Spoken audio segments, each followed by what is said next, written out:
Vous installez aux chaises. On a parlé de quoi la dernière fois? La nutrition, ouais, ça c'est le thème. Mais on a parlé de quoi? Le rythme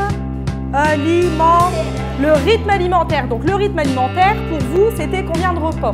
On l'avait dit, on avait fait le sondage. Léna, 4. En tant que municipalité, nous avons un rôle important, voire même primordial, dans l'équilibre alimentaire de l'enfant et de l'éducation au goût.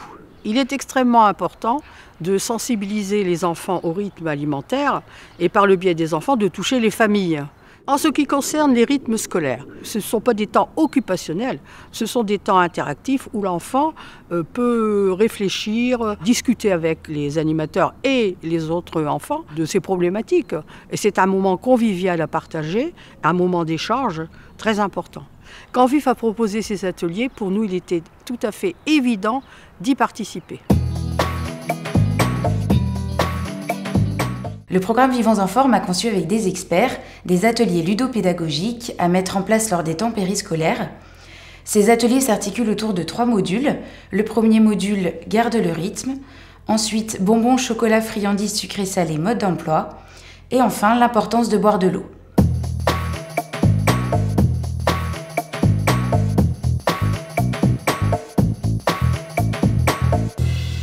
J'ai remarqué qu'il y a des enfants qui arrivent et mangent à la cantine pour dire de manger, mais il y en a qui ont grignoté à la récréation, donc ils n'ont pas spécialement faim. Les parents mettent 2 à 3 goûters dans le sac des enfants pour éviter qu'ils aient faim ou qu'ils aient un petit creux.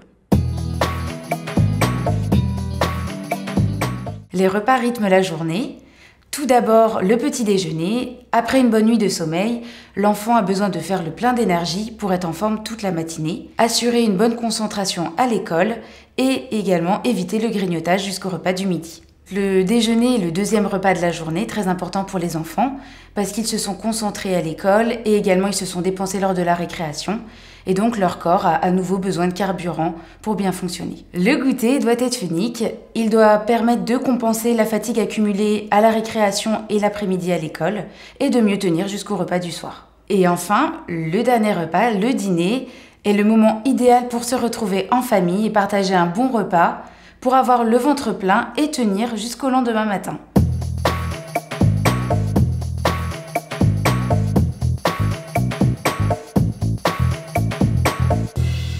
Dès la récréation du matin, les enfants grignotent. Ils peuvent grignoter des pains au lait, des barres de chocolat. Au niveau des boissons, c'est plus des briques de lait, des briques de jus d'orange. Et ça s'enchaîne aussi sur l'après-midi, car à chaque récréation, en fait, les enfants grignotent. Au niveau des goûters, les enfants ont des choses comme des barres de céréales, des briques de jus d'orange, des fois des chips, des bonbons, des biscuits, des pains au lait. Je vais vous parler des produits gourmands, c'est-à-dire que les enfants adorent grignoter entre les repas de préférence, à savoir les bonbons, le chocolat, les gâteaux, les viennoiseries, mais aussi, et de plus en plus souvent, les chips et les produits apéritifs. Alors, qu'est-ce qu'ils ont de particulier, ces aliments? C'est qu'ils sont gras et ou sucrés, et de ce fait, ils procurent beaucoup d'énergie, ils sont très nourrissants. Ce qu'il faut savoir, c'est que les produits nourrissants font l'objet de plaisir dès les premières heures de vie. Les nourrissons adorent téter le sein de leur maman ou boire au biberon parce que le lait est par nature gras et sucré. En revanche, chez les enfants les plus grands, ce plaisir peut poser problème. Ce fameux plaisir pour les produits dont on a parlé au départ, ces produits de friandises, gras, sucrés, le chocolat, les bonbons, les chips, etc. Alors pourquoi cela peut poser problème? Parce que la plupart des enfants ont perdu leur capacité d'autorégulation, cette capacité à manger selon la faim, la satiété. Pourquoi la plupart des enfants ont-ils perdu cette capacité d'autorégulation? Les raisons, elles sont multiples, mais la principale, c'est que la plupart du temps, on leur a interdit de consommer ces aliments qui procurent beaucoup de plaisir. Du coup, l'enfant ne va pas manger selon la faim, la satiété, mais selon ce qu'on lui dit. Le deuxième problème, c'est que l'interdit, ça renforce l'envie. Et c'est quelque chose qu'on retrouve dans la vie de tous les jours. Des études ont montré effectivement que quand on interdit de manger un aliment à un enfant, quand cet aliment se trouve en libre service, l'enfant en mange en très grande quantité. Rappelons-nous bien de cette règle, l'interdit renforce l'envie. Le troisième point, c'est qu'il n'y a pas d'aliment à stigmatiser. Finalement, on est face à un problème puisque l'enfant a envie de manger ces aliments en grande quantité et la littérature scientifique nous dit qu'il ne faut pas lui interdire. Donc, que faut-il faire ? Il me semble qu'on peut retenir 3 règles.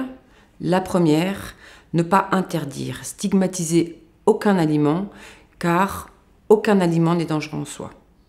Deuxième règle, encadrer la consommation de ces aliments gras, sucrés, qui procurent beaucoup de plaisir. Comment on fait pour ça ?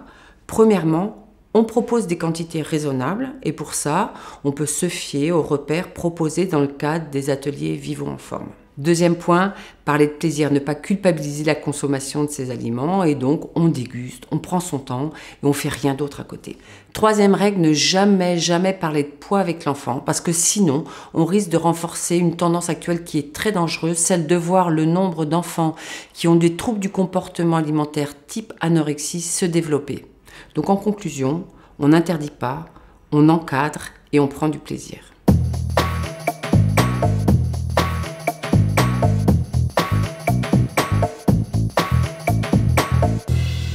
On constate sur le terrain que les enfants n'ont plus le réflexe de boire de l'eau parce que leurs parents ne leur ont pas appris.